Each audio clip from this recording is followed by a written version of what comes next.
Praise the lord. మత్తయి సువార్త 7వ అధ్యాయము. మీరు తీర్పు తీర్చకుడి, అప్పుడు మిమ్మును గూర్చి తీర్పు తీర్చబడదు. మీరు తీర్చు తీర్పు చొప్పుననే మిమ్మును గూర్చియు తీర్పు తీర్చబడును. మీరు కొలుచు కొలత చొప్పుననే మీకును కొలవబడును. నీ కంటిలోనున్న దూలము నెంచక నీ సహోదరుని కంటిలోనున్న నలుసును చూచుట ఏల? నీ కంటిలో దూలముండగా నీవు నీ సహోదరుని చూచి కంటిలోనున్న నలుసును తీసివేయనిమ్మని చెప్పనేలా? వేషధారి, మొదట నీ కంటిలోనున్న దూలమును తీసివేసుకొనుము. అప్పుడు నీ సహోదరుని కంటిలోనున్న నలుసును తీసివేయుటకు నీకు తేటగా కనబడును. పరిశుద్ధమైనది కుక్కలకు పెట్టకుడి. మీ ముత్యములను పందుల ఎదుట వేయకుడి. వేసిన ఎడల అవి ఒకవేళ వాటిని కాళ్ళతో త్రొక్కి మీ మీద పడి మిమ్మును చీల్చివేయును. అడుగుడి మీకు ఇయ్యబడును, వెదకుడి మీకు దొరుకును, తట్టుడి మీకు తీయబడును. అడుగు ప్రతివాడును పొందును, వెదకువానికి దొరుకును, తట్టువానికి తీయబడును. మీలో ఏ మనుష్యుడైనను తన కుమారుడు తన్ను రొట్టెను అడిగిన ఎడల వానికి రాతినిచ్చునా? చేపను అడిగిన ఎడల పామునిచ్చునా?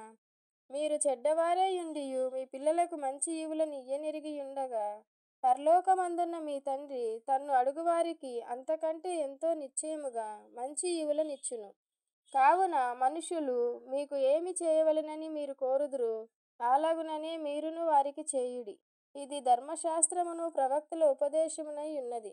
ఇరుకు ద్వారమున ప్రవేశించుడి. నాశనమునకు పోవు ద్వారము వెడల్పును, ఆ దారి విశాలమునై ఉన్నది. దాని ద్వారా ప్రవేశించువారు అనేకులు. జీవమునకు పోవు ద్వారము ఇరుకును, ఆ దారి సంకుచితమునై ఉన్నది. దాని కనుగొనువారు కొందరే. అబద్ధ ప్రవక్తలను గూర్చి జాగ్రత్త పడుడి. వారు గొర్రెల చర్మములు వేసుకొని మీ యొద్దకు వత్తురు, కానీ లోపల వారు క్రూరమైన తోడేళ్ళు. వారి ఫలము వలన మీరు వారిని తెలుసుకొందురు.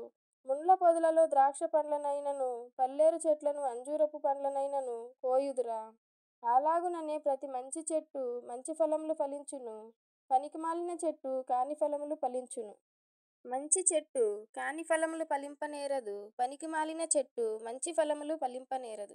మంచి ఫలములు ఫలింపని ప్రతి చెట్టును నరకబడి అగ్నిలో వేయబడును.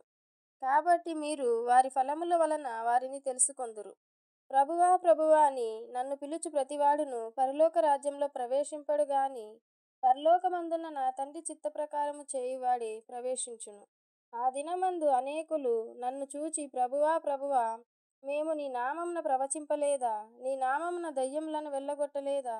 నీ నామమున అనేకమైన అద్భుతములు చేయలేదా అని చెప్పుదురు.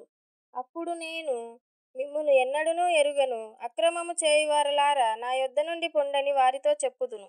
కాబట్టి ఈ నా మాటలు విని వాటి చొప్పున చేయు ప్రతివాడును బండ మీద తన ఇల్లు కట్టుకొనిన బుద్ధిమంతుని పోలి యుండును.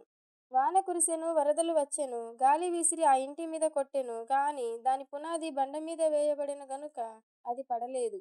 మరియు ఈ నా మాటలు విని వాటి చొప్పున చేయని ప్రతివాడు ఇసుక మీద తన ఇల్లు కట్టుకొనిన బుద్ధిహీనుని పోలియుండును.